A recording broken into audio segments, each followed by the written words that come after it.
Hi, everyone, and thank you for joining us for this discussion sponsored by the New England chapter of the Society of Professional Journalists. My name is Madison Lucchese, and I'm here tonight with the award-winning investigative journalist, George Knapp.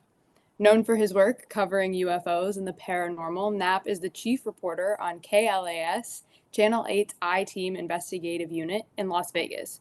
He has won numerous Edward R. Murrow Awards for his investigative stories, along with a DuPont Award from Columbia University and 2 Peabody Awards. His 1990 series about UFOs was selected by United Press International as Best in the Nation for individual achievement by a journalist. His 1989 interviews with Bob Lazar, who said he reverse engineered UFOs for the government, catapulted Area 51 into the public consciousness.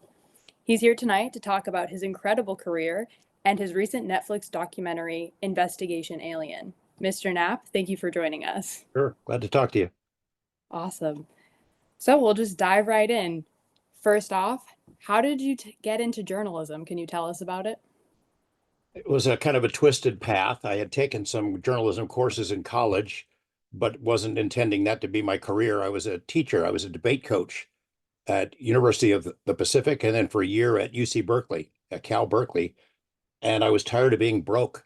And I met these crazy bartenders in the Bay Area, San Francisco Bay Area. And they told me about Las Vegas, and they were really energetic and interesting people. And they said they knew a guy who was in television in Las Vegas, and maybe he'd help me break in. I could write and speak and those kind of things because of debate and forensics. And so, on a whim, I moved there. I mean, literally on the flip of a coin, moved to Las Vegas and went to see the guy who was in television. He was a production assistant at the local PBS station, not exactly a muckety muck who could break me into television or news.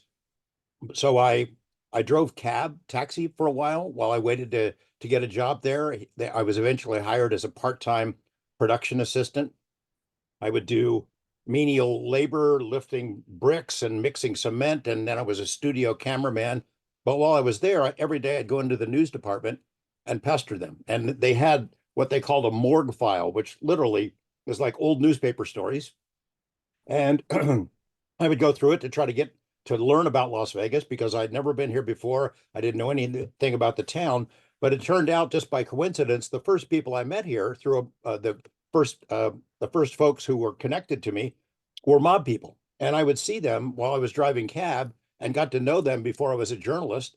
And I'm going through the morgue file in the newsroom there at KLVX, the PBS station, and I see these photos of these guys, and I realized, holy crap, I know these guys. And so I was very interested in the mob stuff that was going on. It was sort of the zenith of the mob in Las Vegas. They were starting on the downward slope as the various law enforcement groups tried to get them out of town.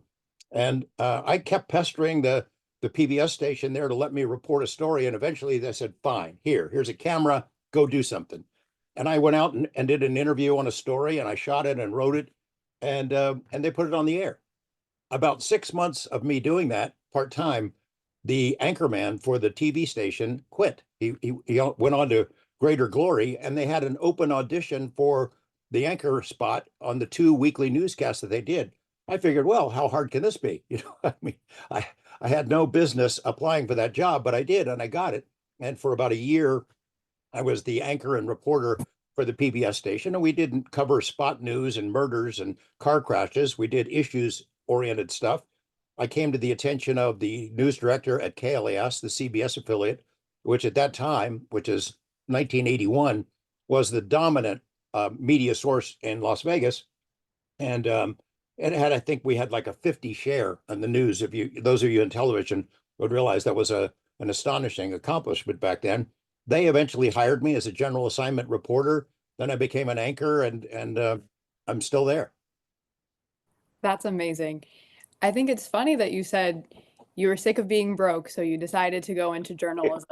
Today, it's Yeah, definitely the opposite for yeah. people. I think most journalists today, it's just not about the money. It's about reporting the story and it's about working with the people. Well, But I'm comparing it to academia because I yeah, was even more broke working at university. So it's apples and oranges. absolutely. As you mentioned, you were a taxi driver when you first moved to Las Vegas. So, what did you learn from that experience, and what do you think young journalists should know about the challenges of breaking into the journalism industry?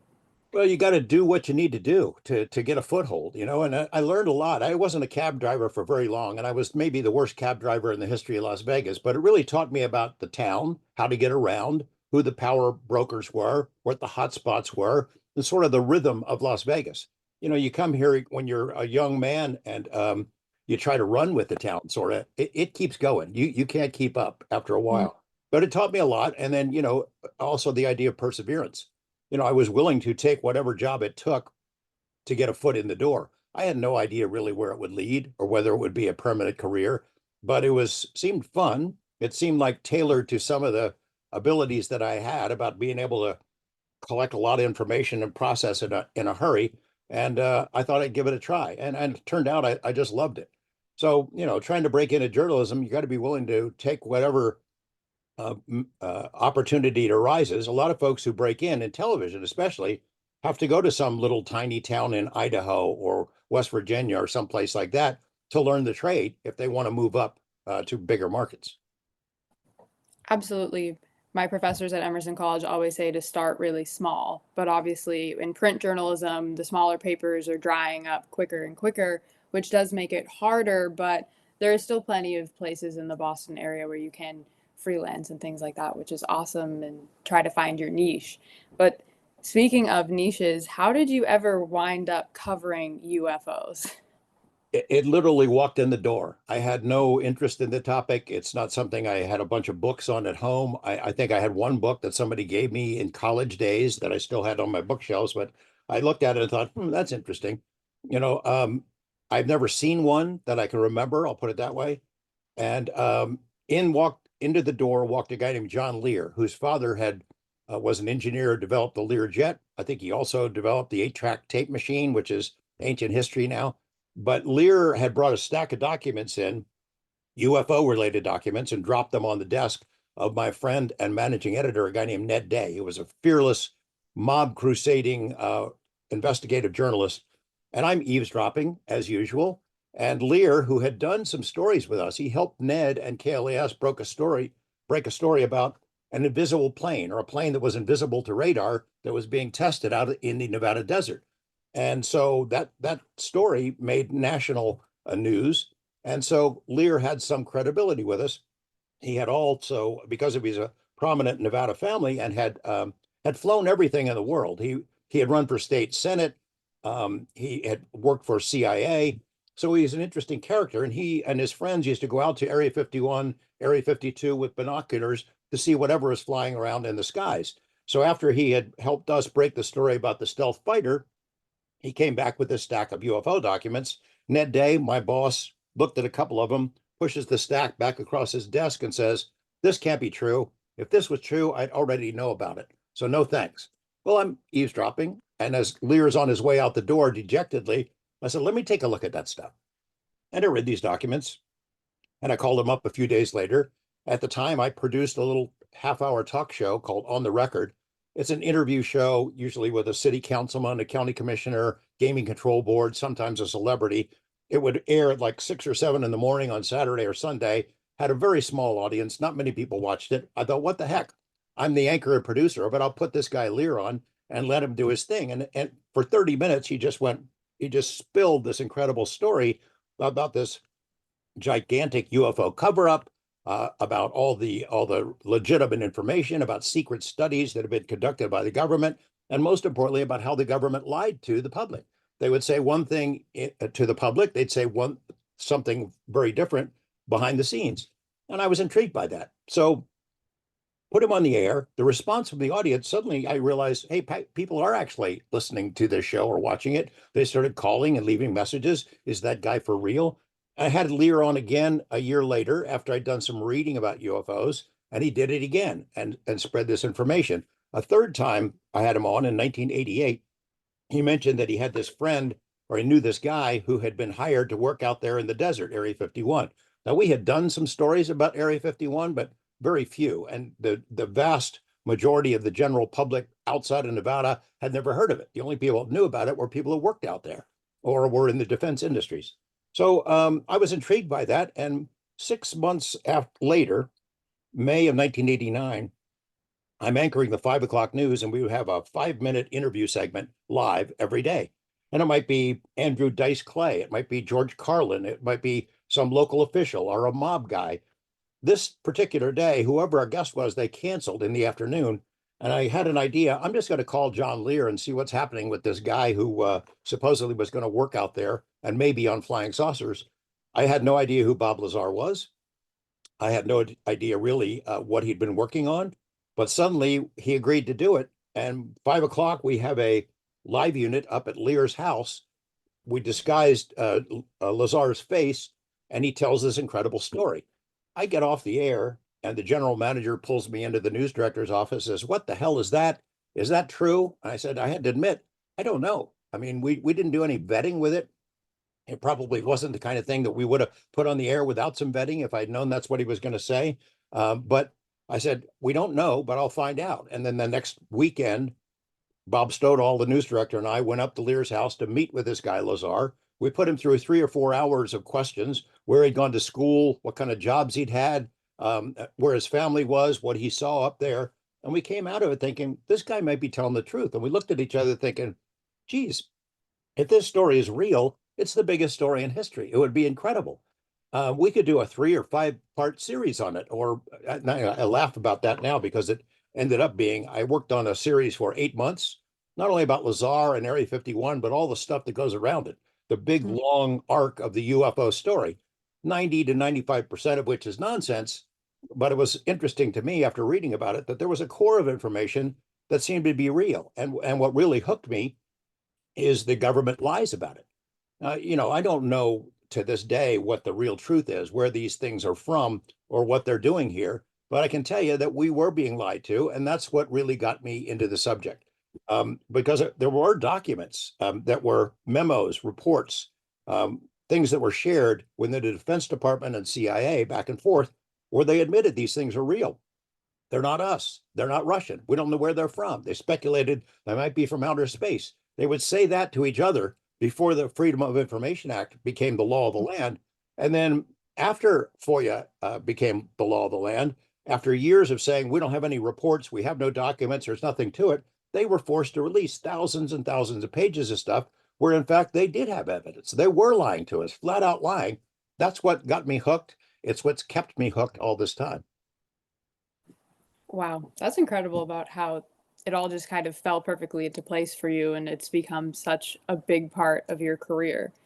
Since you've started to talk about the government and the documents being released, in 2017, the New York Times broke a front page story on the Defense Department's top secret Advanced Aerospace Threat Identification Program. The story even included radar footage of UAP that were picked up by US naval fighter pilots. What impact did this story have? Has it made it any easier for you to do your work? Yeah, it has made it easier in the sense that there are more people out there digging into it now.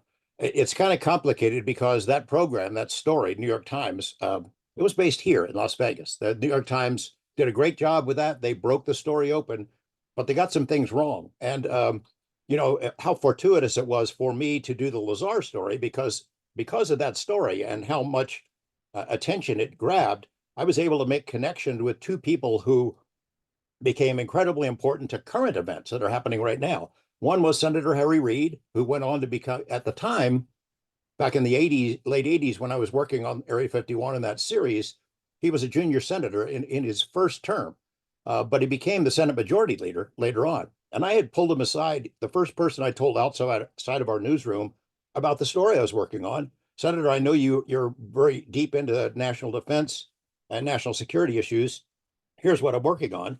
And I was waiting for him to kick me out of his car, which we were having a conversation in a limo as he's on the right on the way to the airport to go to DC. And he said, no, keep me informed on that. And so I did for the next 30 plus years until the end of his life. We stayed in touch, which became a really fortuitous thing. The other person that I made contact with back then, as soon as that first series was over, is a guy named Robert Bigelow, billionaire Las Vegas hotel magnate who later became an aerospace contractor, who wanted to strike up a friendship wanted to offer support for whatever I need, who later became more than any other person in the history of the world. He spent more money on UFO research out of his own pocket than anyone ever. And those two people didn't know each other at the time, but I later put them together. And with Reed's support, Bigelow got a contract with the Defense Intelligence Agency, the DIA.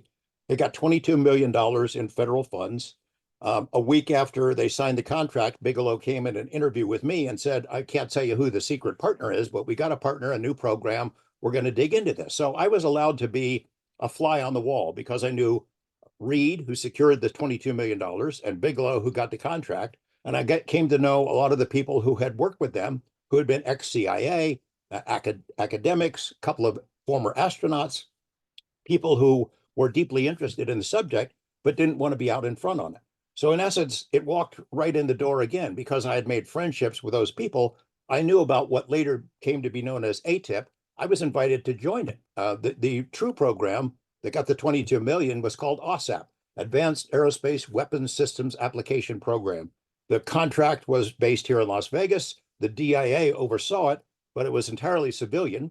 And it was the biggest government-funded UFO program in history. And I was allowed to know about it, but I couldn't report it. In fact, Mhm.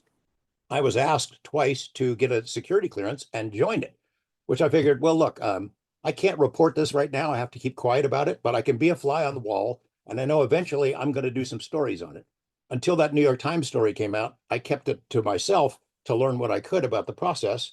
And I knew eventually I would be able to report it. But if I got a clearance, that would be that would be out of limits. I'd be liable for criminal charges if I were to ever report and spill the beans. So anyway, that program went on for 27 months. It produced an incredible body of information. These reports, the public has never seen one page of that stuff.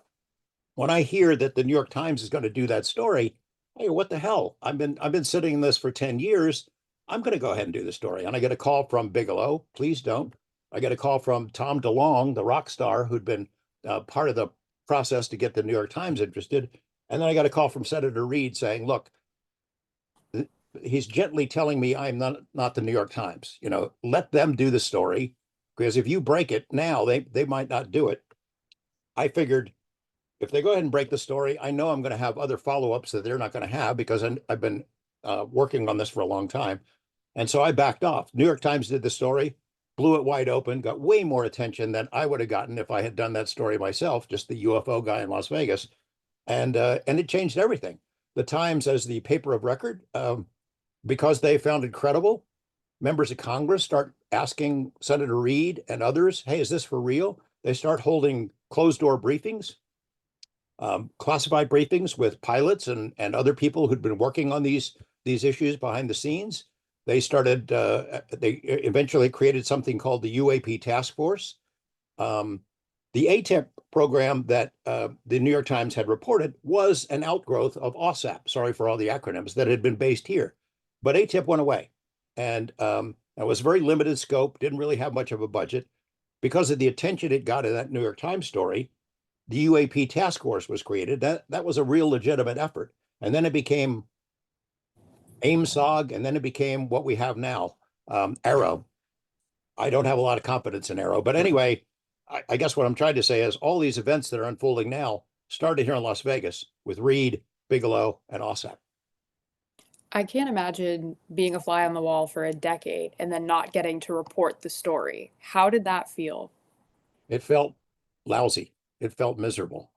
But I did know that there were other follow-ups that I would be able to do, um, because they had shared a lot of information with me that I was not supposed to have, but did get. And I've been reporting on aspects of that program ever since. You must deal with a lot of UFO skeptics. Is there any stigma that you have to battle when you're getting your stories to get on the air? Every day, every time.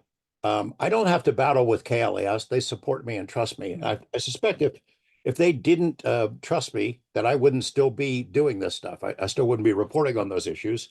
Uh, a wiser general manager or news director probably would have said, that's enough UFOs, move on to something else, because I did cover other things. political corruption and the state legislature and mob stuff and serious crime and environmental issues and animal issues. I didn't need UFOs to have a career, but because of the public response, the attention it developed, and the other aspects that came into light because of our reporting, they allow me to keep going on it. But there is certainly stigma for reporters. The greatest pushback I got was from other journalists. The public couldn't get enough of it. I mean, I'd be Mm. stopped in a grocery store, in a restaurant, standing at the urinal. Anywhere I went, people were asking me, "Hey, what do you think about the UFOs? Do you really believe in that stuff?" And I said, "Well, I don't believe in it. It's not my religion. I'm pursuing it because it's a good story." But what they really wanted to do is tell me their story, and it seemed like everybody had one. The public response was overwhelming to those reports, and KLAS saw that and let me continue on it because it touched the pulse of the public in a way that I did not understand. But the people who really hated it were fellow journalists. So I got raked over the coals on a pretty regular basis. I had pretty thick skin. You're in a public position. You're used to getting people taking shots at you, but it was pretty nasty. Editorial cartoons and DJs, when they run out of belch, barf, and fart jokes in the morning, would take off on me and make up songs and poems, and I got a lot of really crazy stuff from the public too. It's like I can't tell you how many letters and messages and phone calls I get from people with really crazy stories. And for a while, I would always try to check those out. But I found that, a good 95% of them are not only not sustainable, but are just seemingly made up by people who are touched in a lot of times. But the journalists really teed off. It got a little bit old. And for me, the problem was not so much. You can have a difference of opinion. If you worked on this story and you find that, hey, this is not true, this is a hoax, this is a bunch of baloney, fine, go ahead and report it. But they're making cracking jokes about Bigfoot and Elvis and all the stuff that has always been used to stigmatize people who take the topic seriously. And it kind of ticked me off because they hadn't done the work. They hadn't interviewed the witnesses. They hadn't gone out to Area 51, sit there in the desert 100 or more nights in a row looking for whatever was flying into the sky. They hadn't done any of that stuff. They hadn't read the documents, followed the paper trail, filed any FOIAs. It was just far easier to make fun of it, which is what happened for a long time. It still happens now, and it's been magnified many times because of social media, I think. There are so many experts, debunkers, insult artists who are out there. And as soon as you post anything about UFOs, you're going to get hammered. I think my skin is thicker now than it was back then because I got so used to it. But it does come with a price for sure. Since you said you get approached all the time and it's hard, it's usually amounts to nothing, how are you able to wade through those various conspiracies and get to the facts on such a controversial subject? A lot of times it's gut. You go with your gut. I'm looking for because I get so many after that Netflix thing. I get so many messages every day. It's hard to read them, let alone to respond to them, and even fewer of them that I'm able to follow up. But I look for credentials, people who say they have credentials, they worked in this program or that. I try to focus on sources of information that come from government agencies because there's a paper trail. You can see if they were taken seriously on the inside. The best evidence is derived from sensor systems that are in control of our military that we don't have, satellite systems, things of that sort. You can judge the credibility of it based on the people who are coming forward. So many people tell me about their sightings every single day. There's not much I can do about it. They live in other parts of the world, other parts of the country. I'm a Las Vegas reporter. I can't follow up most of it. I'm always glad to read it and assimilate it and keep it in the back of my head, looking for patterns, things of that sort. But most of that I can't follow. What I can follow is definitive information that comes from credible sources that can be verified in various ways, and that's what I focus on. That's great. There are a few questions in the chat, so I'll move to one of them. Sure. Are there any similar stories like ATIP that you have but can't report on right now? Yeah, yeah, yeah. There are. I mean, as I said, that OSAP program, 27 months, it produced more than 100 thick documents, reports by intelligence professionals, law enforcement experts, scientists. Um, Not one page of that material, which would be, if you stacked it up, it'd be taller than me. Not one page of that stuff has been released. And here we are, the world first learned about it in 2018 after a tip story came out. Here we are, 7 years later, not one page has been released. So there's a lot of information that the public should see that it has not seen. Yeah. Definitely. It's battling that public right to know versus what the government gets to keep to themselves. Yeah. Things like that. We also do this podcast with Jeremy Corbell. We have a lot of whistleblowers who've come forward because they've seen how we've handled other whistleblowers, that we've Mhm. treated them with respect and tried to protect them, even when it means protecting them from themselves. And and there are some whistleblowers that we're revealing right now. One came out this past week. There's a couple more parts of that coming, and then we got one or two more that we're going to drop in the near future, and they will make news when they come out. With the OSAP material, I'm not sure when that will be made public. I did co-write a book with two of the guys who are program managers, and we revealed what was allowed to be revealed. There's a process called DOPSR, which is sort of the censors at the Pentagon. They Mhm. don't verify your information when they give you the okay to publish it. They just look for things that are classified and tell you what you can't include. And so we did do the broad strokes, the outlines of what that OSAP program dug into. But again, the original source material has not been made public, and there are a lot of stories that could be generated by that if or when it comes out. Wow. I don't think I ever realized how many hoops there were to jump through to report on something like this because you don't really think about reporting on UFOs. It's definitely not a beat that they teach in journalism school. No, and I don't know anybody else who has that beat. I think most news departments, news directors would not want a reporter who gets stuck on that beat.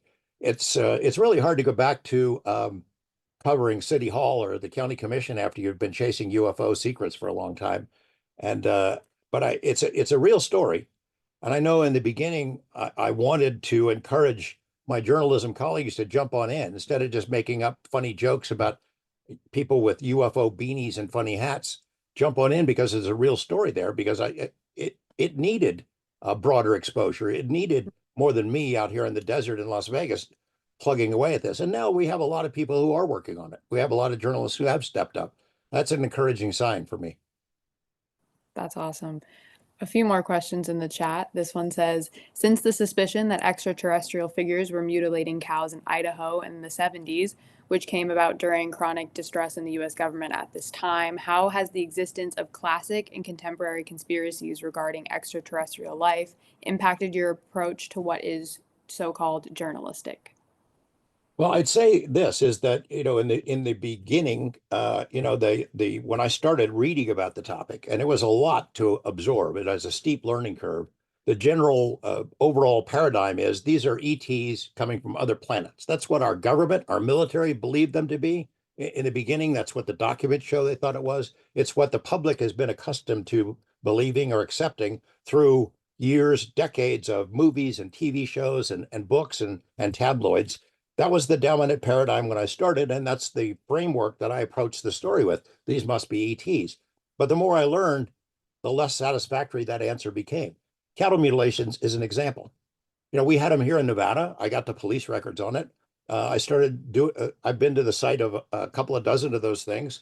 There are thousands of those cases, more than 10,000 of them, sometimes with precision cuts, sometimes with laser type burns, sometimes with cookie cutter type cuts. 10,000 cases, and no one has ever been caught, not one. Now, the ranchers who were witnesses to some of this, or at least the aftermath, say they'd see these mystery helicopters or strange things in the sky. So people put two and two together and associated them with UFOs. We don't know who's doing it. Nobody does. Nobody's ever solved that. There are suspicions that it's non-human intelligence. We don't know why they're doing this. I know that the explanations that have been offered that these are cults, devil worshippers, or something sneaking around out there in the pastures of these rural areas, I'd say that is not the case because a lot of these things you'd need a field laser, which they weren't available in the 70s and early 80s. And how do you do that without getting caught? You'd think one of these ranchers would pop up a couple of these guys, these devil worshippers, if that's what really was going on. A friend of mine, Colin Kelleher, a PhD biochemist who's studied cattle mutilations for a long time, thinks it might be two different groups. One, some mystery mutilators, we don't know who they are.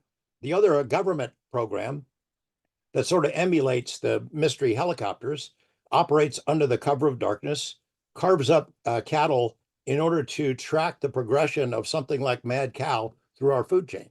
That's not aliens, but it's a pretty good story nonetheless. The fact is, Mhm. we don't know who does it. I don't know who's behind it. Nobody's ever been caught. I can't understand why aliens, if they're ETs, would come all that way to take those particular parts of cows because they don't strike me as all that yummy, and to drain them of blood. There was one case at a place that's now known as Skinwalker Ranch. The rancher and his wife had lost 14 head of cattle. Sometimes they'd just walk out into the snow. The tracks would go into the snow and then boom, they're gone. Sometimes they'd find them all carved up. They had one case, they go out on a Sunday morning, 10 in the morning, they tag the ear of newborn calves. So they do this. It's quiet out there in the country in northeastern Utah. They tag the ear of this one calf. They go across the pasture to do the same thing to other newborn calves. About 30 minutes after they tag that first one, their dog is with them, making a ruckus, look back in the direction of that first calf they had seen. And the mother cow is its eyes bulging out. It's going around in circles, panicked, and it's dragging its leg behind its body as if it had been injured. Rancher and his wife go rushing back over there. There's this calf, completely stripped of flesh, nothing there but bone and skin. Every drop of blood gone. No drop of blood on the ground. There's no predator, no coyote or mountain lion can eat 75 pounds of meat in half an hour and not leave any trace that it was there. No tracks, no anything. It would leave tooth marks. So they took samples, sent them to two different bio labs for analysis. And whoever had done it had used two cutting instruments. One was like a heavy machete, the other was like a scalpel. They had done it in complete silence. There were no animal tracks, no vehicle tracks, no human tracks. How did that happen? It's as if somebody was really messing with them. It was as if somebody took that calf somewhere else, carved it up, brought it back, dropped it there on the ground without making any noise or attracting any attention. I don't know the answer to that. I know just that it's a legitimate mystery, and nobody's solved it yet. And I've been pretty far down the road trying to figure it out. That definitely is a mystery. Watching Investigation Alien, there were a few mentions of things like that, and I really had to think about it, about whether or not I could, you know, find a reason for it. And there is no reason. It's truly a mystery. But since we're talking about Skinwalker Ranch, did you really use yourself as bait to get a story on it? Yeah, so but this organization, Bigelow's organization, NIDS, in 1996 was created, had this amazing science advisory board, and I spoke at their first meeting. They had me speak about Russian UFO documents, and I got to know some of these people. Dr. Edgar Mitchell was the sixth man to walk on the moon. Senator Harrison Schmitt was on that board, the last man to walk on the moon. Jacques Vallée, Kit Green, Hal Puthoff, these are all names that are known in the UFO field, and it was like Valhalla for a UFO reporter like me. A few months after I spoke to that group, Bigelow hears about the ranch in Utah and went up and met with the family and bought it. And then he set up an investigative team. They had cameras all over the place. They had a 24/7 presence for a couple of years. And I would hear little bits and pieces about what was going on because they put like a cone of silence over the whole thing and wouldn't talk about it, wouldn't talk to reporters. But I got to hear a lot about it, and I kept bugging them, let me go, let me go to the ranch. And finally, in year 2000, I think, after 4 years of them experiencing some really strange phenomena, they finally gave in and let me go there. And in part because the activity had sort of nosedived. It had, whatever they were hunting, it got tired of being hunted.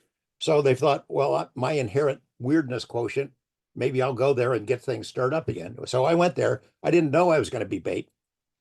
We go there and we did all the things that they said sometimes stimulates activity. We got a big earth mover and dug in the ground.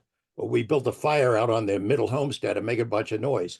The arrival of a stranger sometimes gets things going. We did all that, and then they said, hey, here's an idea. We'll put you in the middle homestead where all kinds of mutilations had happened and monsters have been seen and flying saucers, and we're just going to leave you there. And they put a microphone on me and I think a couple of sensors or something and stuck me on this plastic chair in the middle of that that field.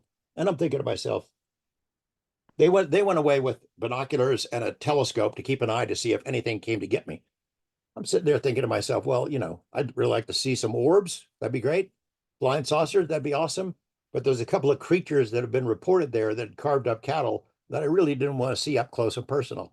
The only thing that came to get me in that time, 45 minutes or so I sat out there, were mosquitoes. So I was very glad to do that. But I realized in the middle of this, I was being used as bait. And at the time, I didn't really appreciate it, but now I can laugh about it. Definitely. In the moment, that had to be scary because what if one of those cattle eating creatures did come for you? Yeah, there were some really strange phenomena that have been witnessed by not only the ranchers, by their neighbors, by everybody who lived in the Uinta Basin. Not everybody, but a pretty good percentage of the people out there had seen strange stuff, creatures that didn't make sense. The name Skinwalker, that was sort of the blanket explanation from the Ute tribe.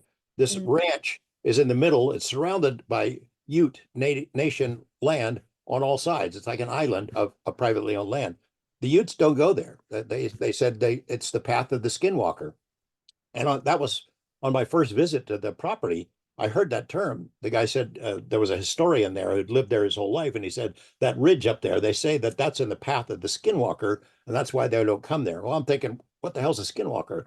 And then I learned it was sort of the Utes had seen a lot of strange stuff there, and the people are still seeing strange stuff there, and that was their explanation. It was a shapeshifter. It could take different shapes and do different things, and I know it sounds crazy, but it's still going on. It's not made up. Wow. Yeah, it can't be made up if there's evidence of it. And your docu-series on Netflix is definitely evidence of a lot. So since that came out, Investigation Alien, this past November, the whole series covers the gambit from sightings to the cattle mutilations and even underwater alien bases. How did you pick which stories to include in the documentary? I made recommendations on what I'd like to cover, but I didn't have the control. I didn't have editorial control. I didn't learn that until later in the process. Mm. There were a number of producers. There were Netflix people who were overseeing the production company and the producers who were overseeing me. And I'd pitch out names and I'd help get contacts to people. I knew there were some things that I really did want to cover that I had never had a chance to do before. Colares, the Colares incident in Brazil, because it was such an outlier. This is the late 70s when things came out of the water, craft, out of the Amazon River, sometimes out of the sky, and shot beams of light at people and terrorized this tiny community of Colares. As we learned on this trip to Brazil, it was a much broader area that had injuries. There were hundreds of people who had injuries. They went to hospitals with burns. I got the chance to talk to some of the people who had originally had these injuries, and they said these beams of light had filaments in them, and that whatever it was, these things in the sky took blood samples and tissue samples out of them for whatever reason. And it was the story has always been that these UFOs came out of the sky with laser beams and killed people. And as we learned on this trip for the Netflix thing, it wasn't exactly true. Seeing Brazil, I'd been there before a couple of times, but never to Colares. This was not travel for the timid. I'll tell you, there's no Four Seasons in Colares. And the community, hundreds of people had left when this happened. They tore out in terror and didn't want to come back. They've since come back and they've sort of embraced the UFO topic and the idea of aliens the way Roswell has sort of embraced the idea of a crashed UFO. It was it was a grueling trip, but worth every bit of it. I did encourage them to go after the Colares stuff because I had some information that are already available from some of the scientists here who they had obtained the Brazilian Air Force's original files from that investigation, and we got to see some of that stuff. So that was maybe the highlight of that Netflix series for me. That was an awesome part of it, the people that had been impacted directly. So, what made people feel comfortable enough to move back to Colares after such a traumatic experience? After 6 months to a year, the attacks stopped. These things Mm. went away. So I guess time, people had left their homes. They wanted to come back and live where they owned these homes. So eventually I think in bits and pieces, one or two at a time, family two here or there, would come back and there have been no similar attacks focused on Colares. There have been similar incidents in other parts of Brazil, and hopefully someday the Brazilian military, if they're still studying it, will release some files. But a lot of the files were made public after about a 20-year period. There were other materials that were kept secret that this OSAP program here in Las Vegas was able to get out of them. Again, whatever stuff that OSAP got that has not been made public, it's not been released so far, but I hope eventually it will. I think everyone here also hopes so, and everyone that's been a fan of Investigation Alien, we want a follow-up because everything about the documentary really makes you think. I had never really thought about UFOs or anything extraterrestrial really before I watched the show, and now I think maybe I need to really think about it, look more into this because I like it a lot. It's very interesting. Once you get hooked, it's hard to go back away from it. I can recommend some books at some point. If you want to email me, I'll tell you some things that where I would start. I I would would start with the government documents, that have been released through FOIA because they paint a pretty clear picture. absolutely, I will email you about that. Now, not just about me, but what do you hope any viewer will get from watching Investigation Alien? It's a great, big, wide, mysterious world out there. And I've tried to convey to people when I have public appearances or do some call-in show or something that, look, don't lock yourself into any idea on this. As I said, when I started, the dominant paradigm was that these are ETs. Jacques Vallée, who's written some of the best UFO books ever, is believes that there are too many visits for them to be ETs. It must be something interdimensional or Mhm. something that lives here, that's always been here. Um, Maybe something more exotic than we can imagine. Or maybe we are like the cosmic drive-in movie. We're such interesting creatures. We're always fighting with each other and doing bad things and to each other, but we have a incredible capacity for kindness. And I would think humanity would be pretty interesting to watch. And I suspect that the ultimate answer to the UFO mystery is way more complicated than ETs visiting here from some other planet, that it's probably more than one answer. I'm not sure we're ever going to figure it out, but it's fun trying. And it may be that the journey itself is more important than the destination here. It's trying to figure out the message seems to be the reality is way more complicated, mysterious, and wondrous than we're currently thinking. Absolutely. I agree that there's definitely more than one answer. I'll get more into that in a second, but I just want to give everyone here a chance to ask their last lingering questions before we wrap it up for the night. But I think what struck me most in Investigation Alien was that the idea that we might be sharing space and time with other creatures that we don't actually know about. And I think that was the most unsettling thing for me. The rest of it, I was fascinated, but that just was a little too close and a little too personal. You have to ask the question, what would be the reaction if there was some kind of a statement of disclosure? President steps Mhm. up to a mic and makes an announcement.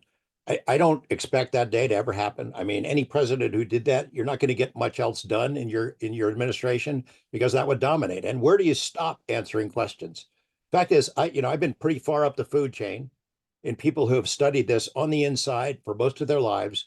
They don't know what it is. They don't have an answer.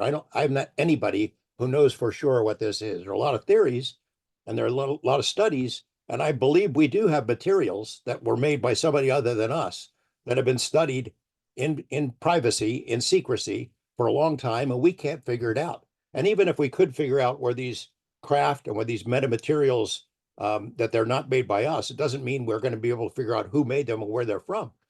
It's an interesting time. I think in general, if the answer turns out to be that this non-human intelligence is ET visiting us from other planets, they haven't blown us up. They certainly have demonstrated their technical capabilities, their mastery of our weapon systems, nuclear weapons included. If they wanted to do harm on a mass scale, they could. They haven't. But because of movies, TV, books, um, interviews, podcasts, the public would be okay if we were told, look, these are visiting from other planets. We don't think they're a threat, but they're non-human. Good night, everyone. Thanks for listening. But if we were to say something along the lines of these are interdimensionals that live among us, they could come into our world anytime and and we can't go into their world. They can see us. They're like Santa Claus. They know when we've been bad or good. Um, they see us when we're sleeping. I think that would freak people the hell out. I'm not sure that they're ready for that. And if it's something even more exotic and hard to comprehend than that, then I think there's a lot of people in society to have real trouble with it. I agree that that would definitely cause some mass panic, but here's hoping that more things come out and that maybe one day we get a little bit closer to an answer of what's going on out there. But thank you so much, Mr. Knapp, for joining us tonight. It was an honor to get to interview you and talk with you. I had a great time. And to all of you watching, thank you so much for joining us tonight. Have a great evening, everybody. Thanks.